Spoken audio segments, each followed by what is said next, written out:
Okay, let's walk through uh, a real simple version of creating this t-shirt. First we'll walk through the design, then I'll do another video of putting it onto the mock-up. So let's, I've just created a 8.5 by 11 new document here in Adobe Illustrator. I've already photographed my hand-drawn artwork that I drew with a magic marker, a Christmas tree, and I'm just going to place it here into my document. There we go. Now, you've done image tracing before, but just to remind you and show you this, I'm going to draw a rectangle here, and I'm going to move it to the back. Object, arrange, send to the back, so that you can see that, you know, this drawing has a lot of white because it was taken on white paper, obviously. So I'm going to use the image trace option, and I'm just going to right there from the option bar at the top, and that looks fine to me. I'm going to say expand it. And then I'm going to object ungroup it. All right, I'm going to lock this down, Command 2, just so I don't grab it again. Then I'm going to grab just the outside, just the outside edge of the tree, and it's going to select all of that white, and I'm going to hit delete. Now, I could have used a different preset and lost all of the white, but I wanted to keep the white inside so that I could go to my swatches and be able to create a green fill inside the tree graphic. So that's why I chose not to use the image trace option of a sketch start, which removes the white. So there we go. We have a nice graphic of the tree. It's not, you know, it's hand drawn, so it's a little rough. It's okay, not a problem. Now there is another option that you could do. I'm going to go ahead and unlock everything here, which so that's one option here. I'm going to move this off the artboard completely here. Maybe if I can try there.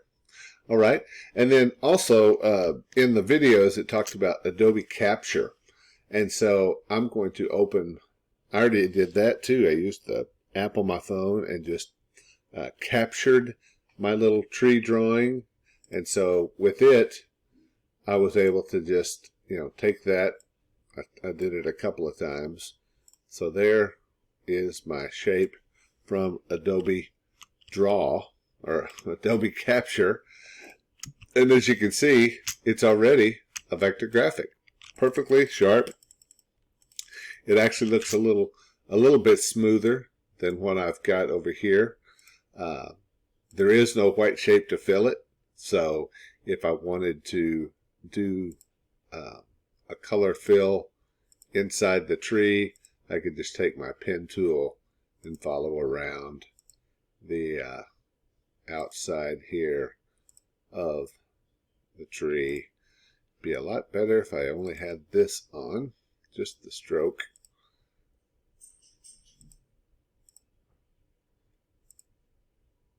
And so I'm going to come in here, just try to stay inside the line so that when I fill this, it won't go outside the line.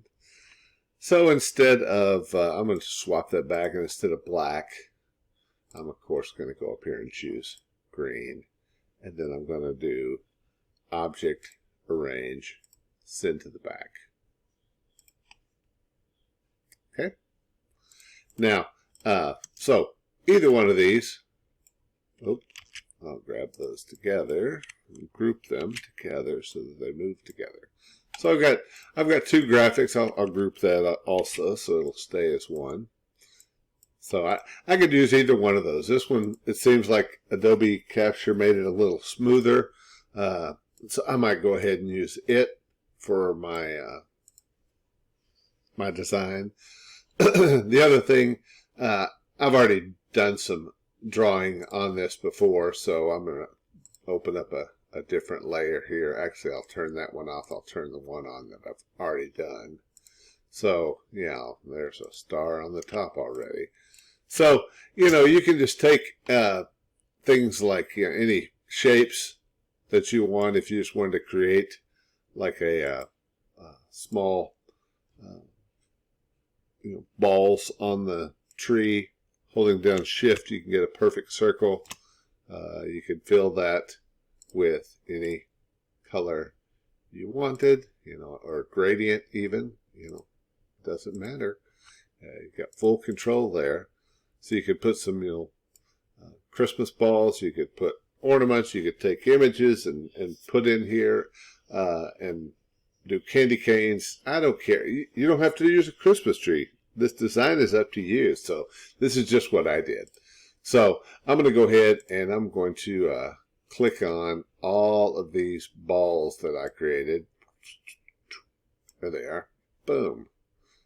So I've got quite a few Christmas balls, and then I've also created a star on the top and some type that goes along the bottom.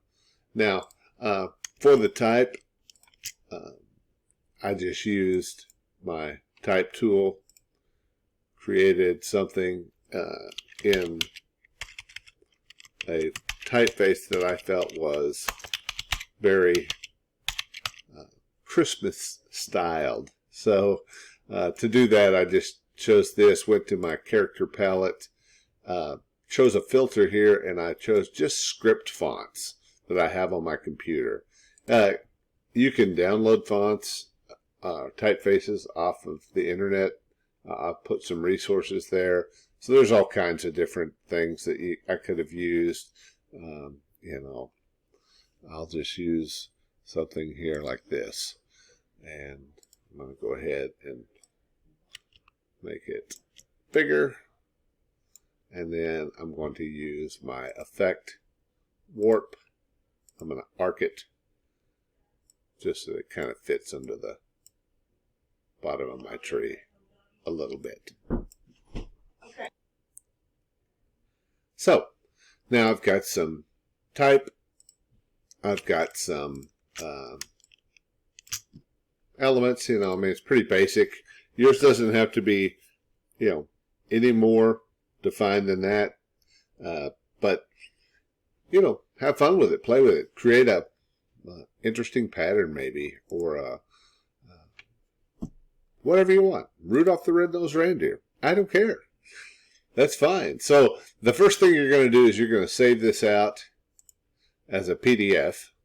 Okay, and I'm going to call this my shirt design Mike Brown. I'm going to save it to my desktop. And we'll just save that as a high quality print. There's no marks, bleeds, anything like that. We'll just hit save. I'm going to see, you'll see it shows up in my Acrobat Pro so that we can, see what it looks like. You'll upload this file as your design.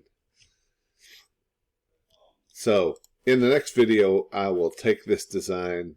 Well, first, let me do one other thing. Let's export this. So we'll go to File, Export As, and we will choose PNG.